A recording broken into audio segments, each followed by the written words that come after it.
Sabi ng Panginoon, kung gusto mo ng totoong kapahingahan, you come to me. Lumapit tayo mga kapatid sa Panginoon, and the Lord will give us rest. Pagod ka na ba? Gusto mo naman tumigil?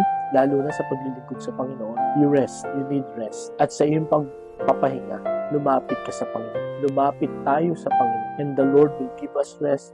The Lord will restore our strength.